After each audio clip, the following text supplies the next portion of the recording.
Good morning friends. वापस आप सबके साथ आपकी दोस्त doctor Seema Shahi. A very very happy morning to all of you. तो देश और दुनिया के थोड़े से आंकड़ों के साथ आज की ओमिक्रॉन बाइट स्टार्ट करें। In our country total 33,000 new cases of Covid, जिसमें से 1700 केसेस जो हैं वो ओमिक्रॉन के रिपोर्ट हुए हैं। और दिल्ली में कोविड के नए केसेस हैं 4100। और यूएस में हर दिन नए कोरोना के केसेस 2.5 लाख के करीब आ रहे हैं। यूके ब्रिटेन में 1.5 लाख के करीब हर दिन केसेस आ रहे हैं। अब अगर ये देखा जाए, जो कि आज का मेरा टॉपिक भी रहेगा, कि Is Omicron a blessing in disguise? अभिशाप versus वरदान. Is it a blessing in disguise or is it too bad for us? So let's have a small discussion in this video regarding this now. देखिए, हम सब देख रहे हैं कि Omicron धीरे धीरे डेल्टा वेरिएंट को सुपरसीड करता जा रहा है। इस टाइम पर जो आंकड़े US, UK, south Africa, France, Britain, Europe से आ रहे हैं, उनमें ये देखा जा रहा है कि 90% जो कोरोना के कोविड के नए केसेस हैं दे आर ओमिक्रॉन पॉजिटिव। तो इसका मतलब ये हुआ कि Delta variant has been superseded by Omicron, यानी कि डेल्टा खत्म होता जा रहा है, ओमिक्रॉन अपनी जगह लेता जा रहा है। एंड ये हम लोग शुरू से, यानी कि 24 नवंबर को जब पहला केस साउथ अफ्रीका में आया और 3 दिसंबर को जब इंडिया में पहला केस आया, और देश दुनिया में हम लोग ये सब कुछ देख चुके हैं that Omicron seems to be very very mild. ठीक है, तो इसका मतलब ये है कि डेल्टा जैसा जो घातक स्ट्रेन था उसको अगर ओमिक्रॉन रिप्लेस कर रहा है तो होने क्या वाला है, that the virus is becoming less dangerous for the entire Mankind, right.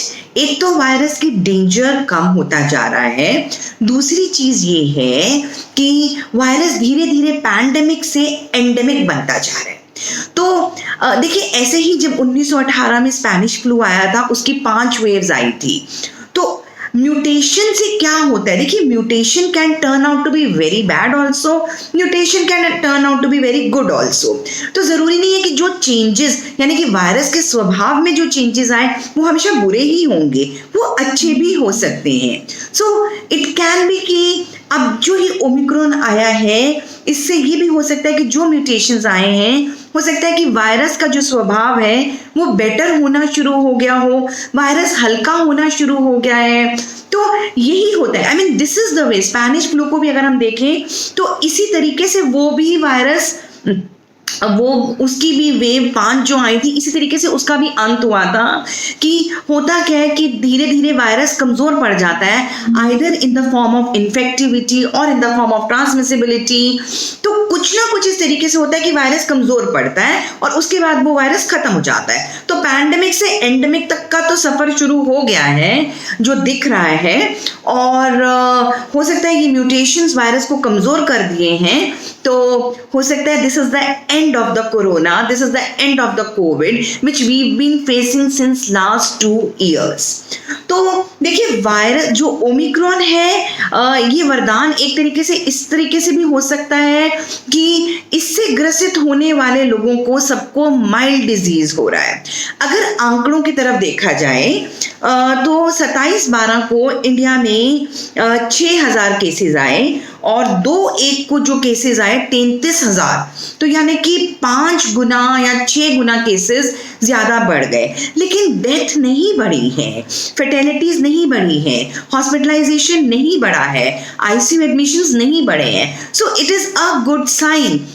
4-5 गुना डेथ रेट कम है ओमिक्रॉन से compare to the delta variant. तो आज मैं सारी गुड न्यूज के साथ हूं that we need not worry, हमको डर नहीं करना है। देखिए, डर के बहुत खरीदार मिल जाते हैं, वो केस बढ़ गए, फलाना हो गया, ढिमकाना हो गया, तो हवा सा बना दिया है। तो इतना डरना नहीं है, इतना डरना नहीं है, बिकॉज इसमें जो आप जनरल पब्लिक जब डरती है ना, तो होता क्या है कि दूसरे लोग इसका फायदा भी उठाते हैं। तो समझिए कि जहां से नए ड्रग्स आ रहे हैं, जहां से वैक्सीनेशन आ रही है, हो सकता है कि एक डर बढ़ा के लोगों के मन में एक तस्वीर इस तरीके से डाल के वो सब अपना फायदा उठा रहे हो। तो अननेसेसरी का डर बंद कीजिए, सचेत रहिए, और you have to be very conscious and smart enough। Unnecessary की इन्वेस्टिगेशंस करने की भी जरूरत नहीं है। आपको लगता है कि आपको खांसी जुकाम या हेडेक हुआ है, तो ट्राई आइसोलेटिंग योरसेल्फ, खुद को घर वालों से और बाकी दुनिया से आइसोलेट कर दीजिए। इस ओमिक्रॉन वेरिएंट में 5 दिन की isolation, 5 to 7 days isolation is more than enough. आपको 14 दिन की आइसोलेशन की, 10 से 14 दिन की कोई जरूरत नहीं है। You can isolate for 5 to 7 days and उतने में ये वायरस का जो प्रभाव है ये खत्म हो जाता है। तो इसलिए इतना डरने की जरूरत नहीं है। आज एक छोटी सी बात मैं बताना चाहती हूँ। I would like to tell you the symptoms जब आपको ओमिक्रॉन होता है, और किन लोगों को टेस्ट कराने चाहिए और कब टेस्ट कराने चाहिए। देखिए, टेस्ट कराना थोड़ा सा इंपॉर्टेंट उन लोगों को है जो या तो ओल्ड एज है, because they are more vulnerable. दूसरी चीज उन लोगों को है जिनको साथ साथ और कोमॉर्बिडिटीज भी है, क्योंकि खुदा ना खास्ता अगर उनकी सिचुएशन खराब होती है तो जो नए ड्रग, एंटीवायरल ड्रग भी अगर मोलनुपिराविर भी आया है, हम उसको भी तभी दे पाएंगे अगर उनकी RT-PCR पॉजिटिव आती है। तो उन लोगों के बारे में ये जान लेना बहुत जरूरी है कि आपका टेस्ट पॉजिटिव है। तो टेस्ट सिर्फ उन्हीं लोगों का आपको कराने की जरूरत है जिनको या तो बीमारी, या तो उनका फीवर वगैरह जैसे है ना 3-4 दिन तक चल रहा है और सबसाइड नहीं हो रहा है, 101, 102 तक बुखार जा रहा है, या ऑक्सीजन लेवल्स उनके 93, 94 तक हैं, और उनको कुछ और बीमारियां भी हैं, जैसे कि उनको डायबिटीज भी है, हाई ब्लड प्रेशर भी है, या एस्थमा के या हार्ट अटैक, हार्ट की परेशानी है, या एस्थमा COPD की परेशानी है। तो ऐसे लोगों में टेस्ट कराना जरूरी है। दूसरी, जो लोग ओल्ड एज हैं और बहुत बीमारियां रहती हैं, बहुत दवाइयां ऑलरेडी ले रहे हैं, तो ऐसे लोग जिनकी वल्नरेबिलिटी हाई है, या जो ऑलरेडी इम्यूनोसप्रेसिव ड्रग्स लेते हैं, कैंसर के पेशेंट्स हैं, ट्रांसप्लांट के पेशेंट्स हैं, तो ऐसे लोगों में तो नो सेकंड थॉट, आप ये टेस्ट कराइए। ठीक है। बाकी लोगों को देखिए, आप अननेसेसरी की इन्वेस्टिगेशंस कराने की बहुत ज्यादा जरूरत नहीं है। इस टाइम पर अगर ज्यादा करके कुछ करना है, आज की तारीख में एक ब्लड काउंट, CBC, ESR और एक CRP, आपका सिर्फ इन्फ्लेमेटरी मार्कर देखना, it is more than enough. इससे ज्यादा कुछ मार्कर कराने की जरूरत नहीं है। देखिए, सिम्टम्स क्या हैं। Patient may present with severe headache, severe body ache, myalgias, muscular pains, joint pains, ये होंगे। लोअर बैक एक भी बहुत लोगों में पाई जा रही है। नए 2 सिम्टम्स निकल के आए हैं कि पेशेंट को वॉमिटिंग हो रही है, दिन के टाइम में 2-3 बार वॉमिट कर रहा है, भूख नहीं लग रही है, और रात में स्वेट हो रहा है। रात में नाइट स्वेट्स बहुत इसमें ओमिक्रॉन वेरिएंट में देखे जा रहे हैं।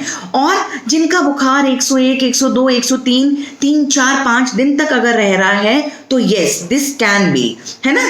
ऐसे कंडीशन में आपको उनकी इन्वेस्टिगेशन की जरूरत है। ऐसे कंडीशन में HRCT चेस्ट कराने की भी जरूरत पड़ सकती है, लेकिन उसके बिना otherwise there is no need to get any CT scan और any other kind of investigations to be done. तो बुखार, खांसी जुकाम, स्क्रैची थ्रोट, नाक का बहना, ये तो इसके कॉमन सिम्टम्स हैं। ठीक है। अगर उसके साथ नॉजिया, वॉमिटिंग भी एडेड है तो, और भूख नहीं लग रही है, नाइट स्वेट्स हैं, कमर में दर्द है, तो ये ओमिक्रॉन की पुष्टि करता है कहीं ना कहीं। दूसरी चीज आपको मैं बताऊं, डर फैलाने की जरूरत नहीं है। डर के खरीदार बहुत हैं। अननेसेसरी का डर ना तो अपने मन में रखो, ना ही देश और दुनिया में फैलाओ। ठीक है। सिर्फ सतर्क रहो, सजग रहो, मास्क लगा के रहो, कोविड एप्रोप्रिएट बिहेवियर का पूरा ध्यान रखें, और इससे ज्यादा कुछ करने की जरूरत नहीं है। Take care friends, have a wonderful day. I think today's video is quite a positive note to all of us. जब ये ओमिक्रॉन डेल्टा के ऊपर चढ़ जाएगा, ये आपको नेचुरल इम्यूनिटी दे रहा है। It is making you much more immune. Super spreader है तो सुपर इम्यून भी है। आपकी इम्यूनिटी अगर बहुत अच्छी बढ़ रही है, देन व्हाई वरिंग, डरना किस लिए है। We will win the case, we will win the race, and we have already won it. So do not worry. Have a nice, wonderful day. Be positive.